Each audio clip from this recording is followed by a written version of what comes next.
El culturismo, el yoga y el pilates están mal. Bueno, no están mal, pero los tres cometen el mismo error. Y este error se llama inestabilidad lumbar. Pasé los últimos 7 años de mi vida estudiando el funcionamiento del cuerpo humano, en búsqueda de la forma más eficiente para alinear la columna y mejorar la postura. Quería entender por qué los cuerpos de algunas personas se veían tan distintos a otras. Y llegando al final de mi primer año de investigación y entrenamiento, me encontré un gran vacío teórico en la industria del movimiento y la salud.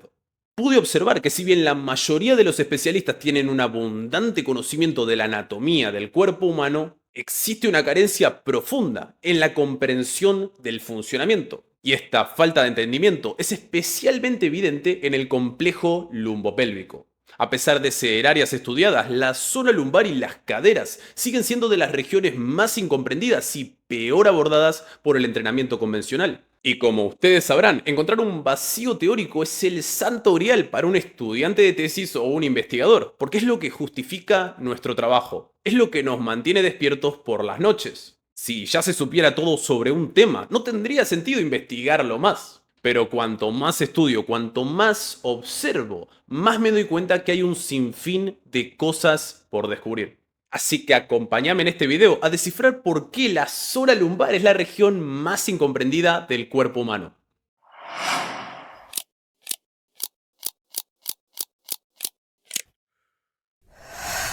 Primero tenemos que entrar en contexto. Todos los cuerpos humanos llegamos al mundo de la misma forma, siendo bebés. Ahora, como bebés, tenemos una columna muy sana, con curvas creadas por músculo. Nuestra lumbar está alineada por encima de la cadera y esta zona tiene una curvatura lordótica, es decir, hacia atrás. Ahora, esta curvatura debería siempre permanecer quieta. Las vértebras lumbares no están diseñadas para moverse. Pero con la modernidad nos alejamos de nuestras raíces, nos desconectamos de la naturaleza, adoptamos costumbres sedentarias, pasamos mucho tiempo sentados y eso afecta a la alineación de nuestra columna, ya que cada minuto que nos sentamos mal, nuestras vértebras se comprimen, se aplastan la una con la otra. Esta compresión hace que la espalda baja pierda su rol de estabilidad y comience a moverse, a realizar acciones como estirarse o hacer fuerza, reemplazando así el trabajo de la cadera. El desgaste que genera usar la lumbar para moverse hace que las curvas se pierdan, que la espalda se vuelva plana. O en algunos casos que se acrecenten las curvas debido a la compresión, como por ejemplo una hiperlordosis donde la persona adopta una forma de pato. Basta con salir a la calle y observar a la gente. Cuanta más atención prestamos, nos damos cuenta que son muy pocas las personas jóvenes de alrededor de 30 años con columnas sanas. Estamos viviendo una epidemia invisible, y digo invisible porque nuestra incapacidad de verla es lo que hace que siga existiendo. Y el primer paso para solucionar un problema es identificarlo. Y mi objetivo, a lo que busco ponerle un fin, se llama inestabilidad lumbar, y es la raíz de todos tus problemas. Las zonas de nuestro cuerpo deberían cumplir roles específicos. Las caderas, los tobillos y la espalda alta deberían tener movilidad, mientras que áreas como la zona lumbar, las rodillas y el cuello deberían ser estables. Gracias a esto, nuestra zona lumbar permanece larga y esbelta, estirada sin carga muscular, mientras que nuestras caderas, nuestros glúteos se desarrollan grandes y fuertes, superando en volumen a cualquier otra zona del cuerpo y especialmente a la cintura. Esto forma parte de la teoría articulación por articulación de Gray Cook, pero decir que la espalda baja no debería moverse causa una disonancia muy grande, porque cuando vemos a las personas en movimiento, todas usan la espalda para agacharse, y aún peor, hacen fuerza incluso con ese área. En el afán de ganar musculatura, estamos comprimiendo nuestra columna, fortaleciendo un patrón de movimiento que de por sí es erróneo.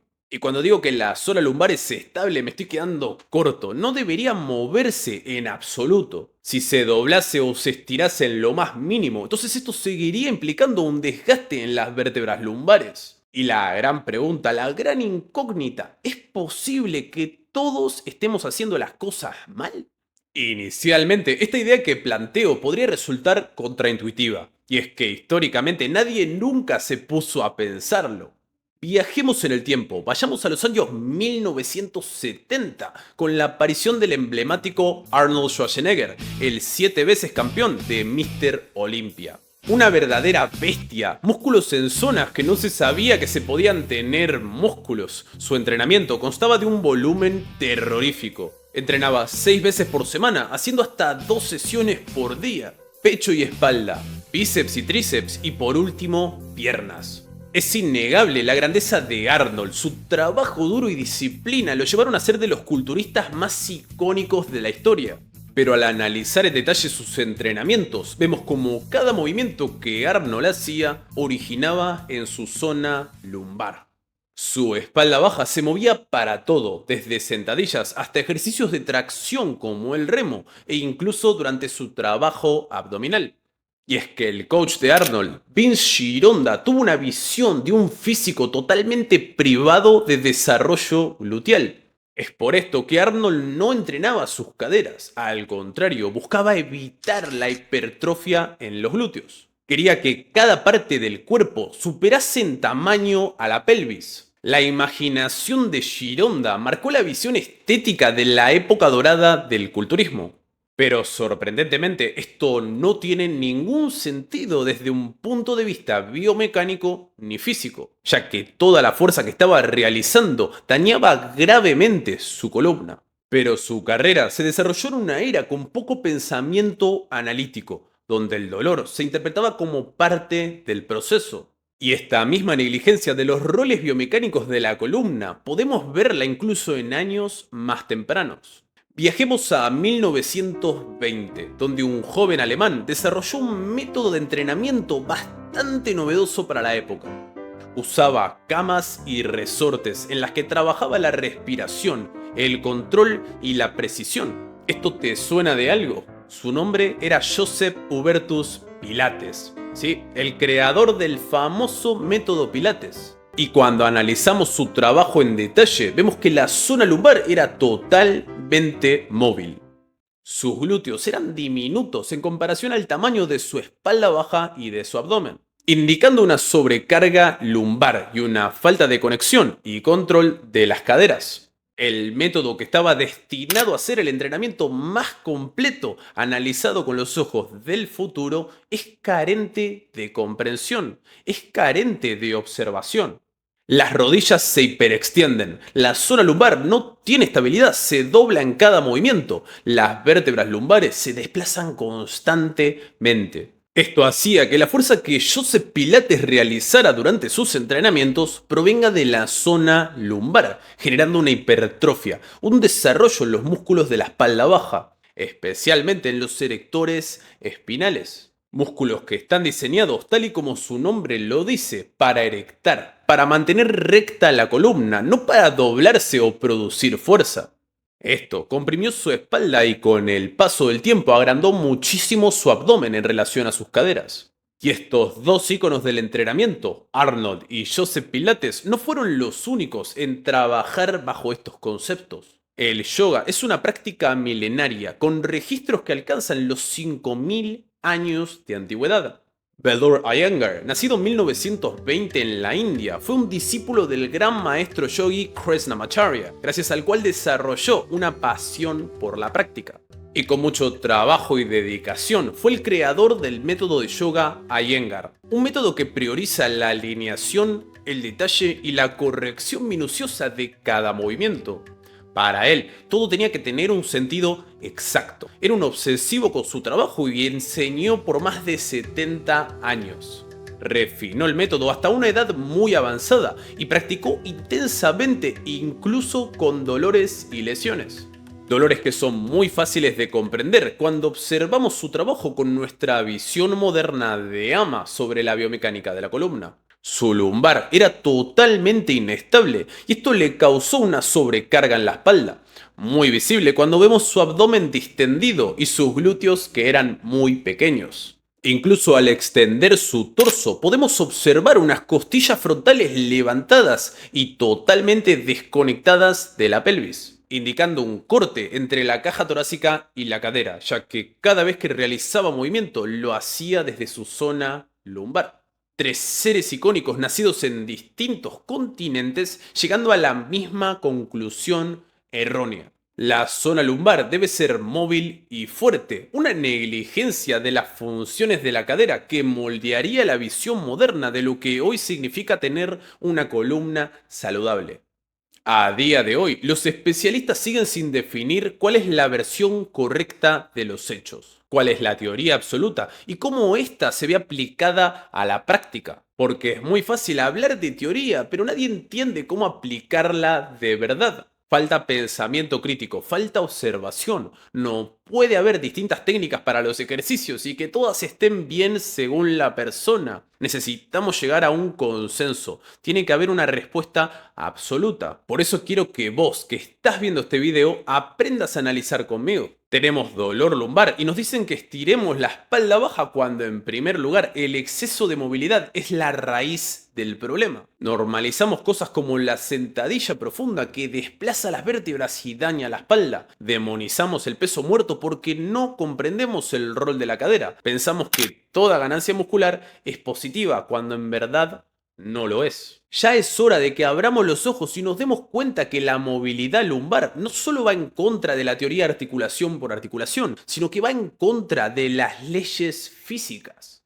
Es por esto que en el marco teórico y práctico de mi trabajo utilizo con frecuencia la analogía de la grúa. La grúa de construcción es una de las estructuras de ingeniería más eficientes y nos enseña sobre estabilidad y palanca. La pluma de la grúa es el palo encargado de transmitir la fuerza.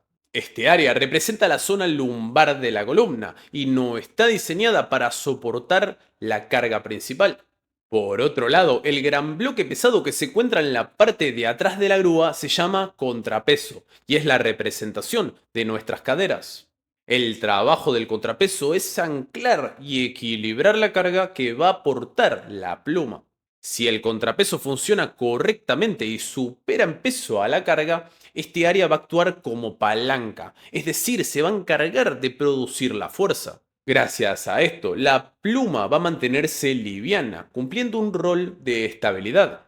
Pero si por alguna razón el contrapeso no logra equiparar o en el mejor de los casos superar el peso de la carga, entonces la pluma, es decir, nuestra zona lumbar, va a pagar el precio, ya que termina asumiendo un rol que no le corresponde, causando sobrecarga, dolor e incluso lesiones severas. Por eso es tan importante el rol de la cadera para la salud y longevidad de nuestra columna. Pero cuando vemos el trabajo de estos tres íconos del fitness, pareciera que esto fue algo que nunca se frenaron a pensar. Si bien Joseph Pilates y Belur Iyengar hablan en sus textos sobre alinear la columna y colocar la cadera, cuando observamos sus posturas y movimientos durante la práctica, podemos observar cómo las caderas siempre estaban fuera de eje. Cuando comparamos cada posición de estos maestros en sus respectivas disciplinas con fotos de la misma postura bajo los conceptos que explicamos en AMA Postural, es que podemos observar las diferencias. Los glúteos grandes y cargados, liderando el movimiento, cintura pequeña, abdomen ajustado, la zona lumbar libre, sin carga muscular, y las costillas frontales cerradas, incluso al extender el torso, mientras que las rodillas siempre están en flexión, sin hiperextenderse. Nos damos cuenta que los ejercicios nunca fueron el problema, las posturas son las mismas. La diferencia, lo que cambia es el entendimiento, los conceptos aplicados a la práctica.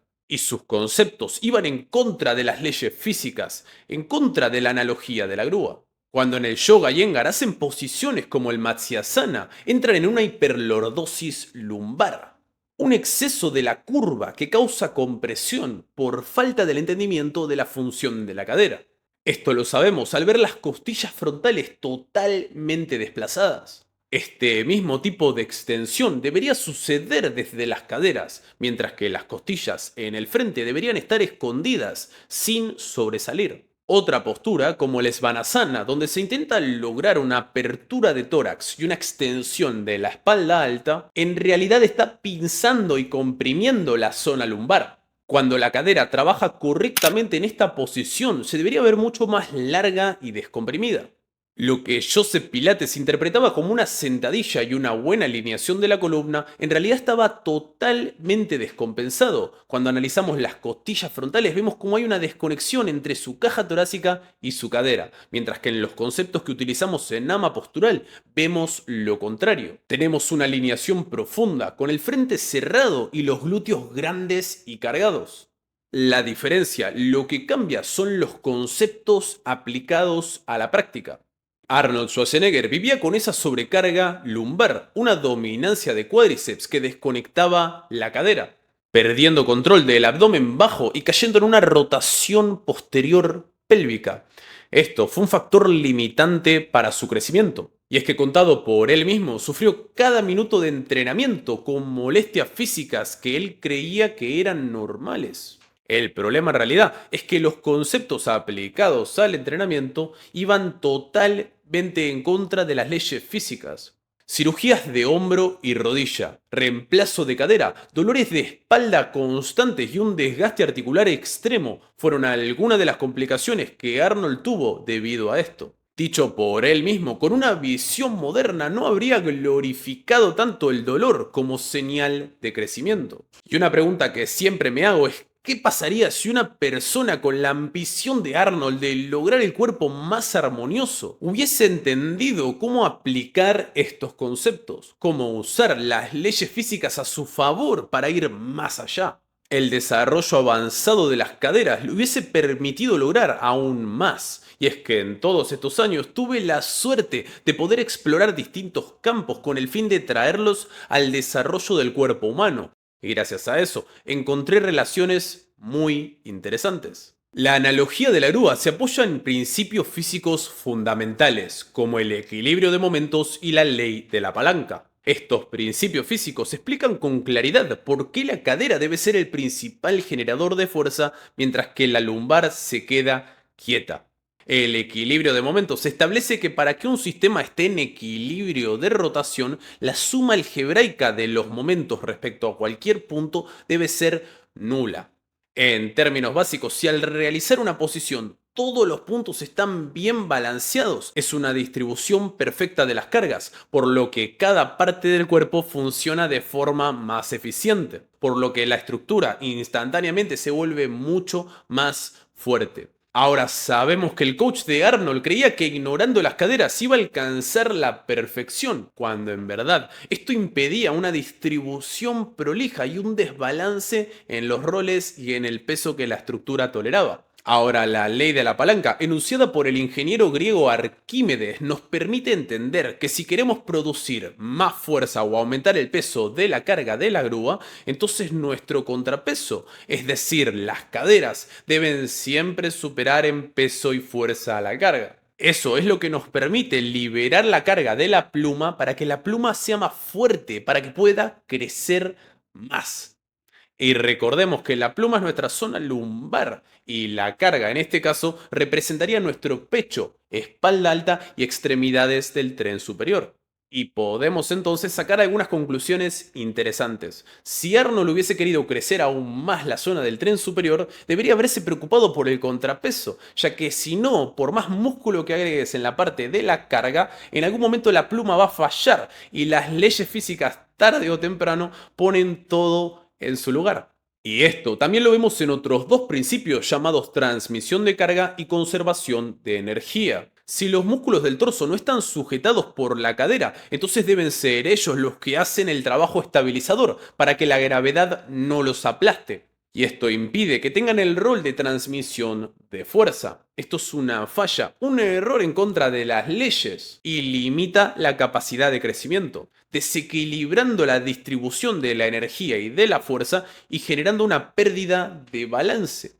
Es más, si no fuésemos seres vivos, las leyes físicas deberían tirarnos al suelo todo el tiempo. Y es que cuando nuestra espalda está doblada, no tenemos un soporte que impida caernos hacia atrás. Cuando a una persona bien sentada le sacamos la silla, la persona va a seguir con los glúteos activos porque confía en su cuerpo. Pero si a una persona que está mal sentada le quitamos la silla, se va a caer hacia atrás porque está confiando en un objeto que no tiene nada que ver con la estabilidad corporal propia. Un gran ejemplo de esto es la ingeniería robótica. En los comienzos de la planificación de los robots humanoides, intentaron crear un símil del movimiento humano promedio, es decir, copiar la movilidad en la zona lumbar. Pero después de muchas versiones poco eficientes, se dieron cuenta que las creaciones perdían balance y no eran para nada atléticas. En búsqueda del progreso, de lograr un avance real, la firma robótica de Boston Dynamics decide usar la teoría de articulación por articulación para diseñar un robot. Se dieron cuenta que estas leyes físicas sí tenían que ser respetadas para que estos robots tengan equilibrio y se muevan con agilidad y fuerza al mismo tiempo. El resultado de este avance es el Atlas, uno de los modelos más modernos y capaces que al moverse mantiene la zona lumbar estable y lidera los movimientos desde las caderas, logrando así superar obstáculos de formas increíbles. Y seamos honestos, si los robots se rebelan, yo no me peleo con esa cosa.